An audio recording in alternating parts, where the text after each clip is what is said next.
Kicking off, but this is actually the final perf night for the California Circuit Finals right here in Red Bluff. Now, this is such a big deal for them to be the host rodeo. I want you to see how many people are coming in tonight, the best of the best. Take a look at some of the action that you can expect. We also had a CHP helicopter overhead, and one of the officers, though, our newsroom actually just got off the phone with the lieutenant with Redding Police, who says when they got out of their patrol car and went to respond to this apartment complex, they heard an additional gunshot in very close proximity. Yeah, thanks a lot, Haley. And I know you guys were working back to get that information while I was on my way here. This is a multi-agency response, an active shooting scene. Now, this is where we've been pushed back to, the press spot at least, and this is where also people are watching. It's right behind the post office off of North Minor Street, and I want to show you closer what I'm looking at. We have learned that at least one person is dead, and now the suspect has barricaded himself in this apartment building. You see the suspect vehicle there? It's a black Mazda.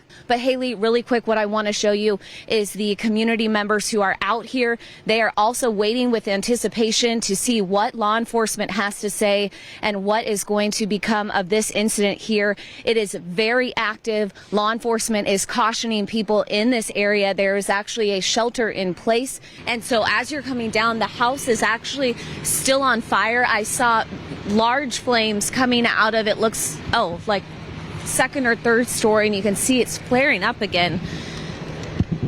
This seems to be the battle for firefighters. I'm going to go off my backpack really quick and walk down here and show you, Kelly, because this is still evolving. Firefighters are packed in this street right now trying to get it out. You could see a huge plume of smoke from the street as I was coming in. Give me just a minute and I'm going to give you a look at this, Kelly.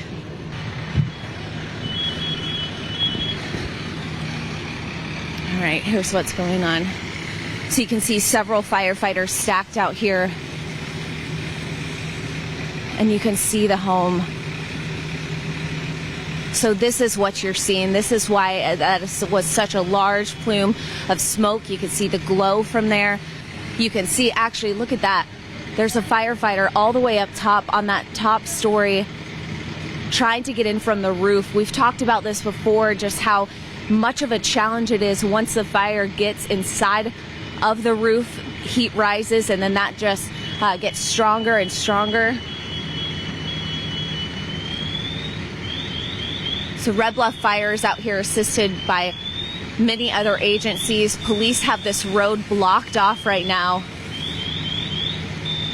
but you can see where they're trying to access all portions of this home off of Washington Street. Kelly, I've covered several house fires. I've never seen it like this. Now they're trying to bang on that window and break it so that they can gain access to another portion.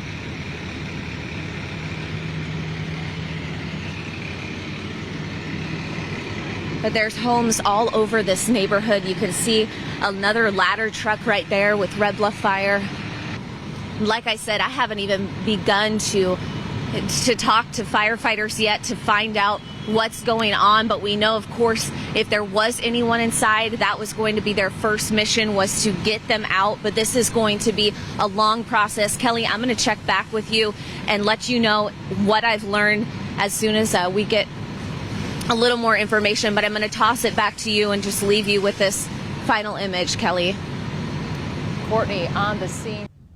Well, Kelly, first, I do want to mention that when I'm going with police to these cleanups or large encampments, I do try and talk with these people. Most times I'm not able to air what they say. However, these two men walked me through what it's like and what they're willing to do to get their next high. What got you here in the first place? I came down here following a girl who was already homeless somewhere else, and I've just been on the street here since. Where'd you come from? I came from Reno. Can you tell me what kind of addictions you face? I'm addicted to methamphetamine. Methamphetamine. Is there a lot of that available? I mean, it's meth. It's easy to come by. Everybody has it. Coming down from it, what's that like? Coming down from it? Mm-hmm. I sit there and I want it. I physically just feel a little sick, but it's all mental. I sit there and get in my own head thinking that I need it. What do you have to do to get it? That varies from person to person. Me, I don't go out of my way to get it. If I'll walk around and ask someone if I can get some. There's people, people do whatever they got to do for it. That varies from stealing to everything else. I've seen women sell their bodies. I've seen people sell their last possessions, their most important things. Their families will give them nice things or what have you, and then they go and sell off a $2,000 bicycle for $30 in meth or $30 in fentanyl. Do you guys ever go to some of the areas I've seen where there are a bunch more tents set up? Is that kind of like a welcome area, or is that a dangerous area? There's safety in numbers, at least that's what people like to think. In reality, it's not safety in numbers, it's more dangerous. You take a bunch of people that are addicted to drugs, you take people who've been incarcerated, you put them in one big old tent city. What do you get? Like I said, we're addicts. Violence comes with addiction. And it could end any day I choose it to end, but at the end of the day, I'm an addict, and I know myself I need help. The help's just not there. Those two men right now are living in the area behind the Redding rodeo grounds near the boat launch. They've been living in Redding on the streets for more than a year. One is from Medford, one from Reno. Live in Redding, Courtney Kreider, Action News Now, coverage you can count on.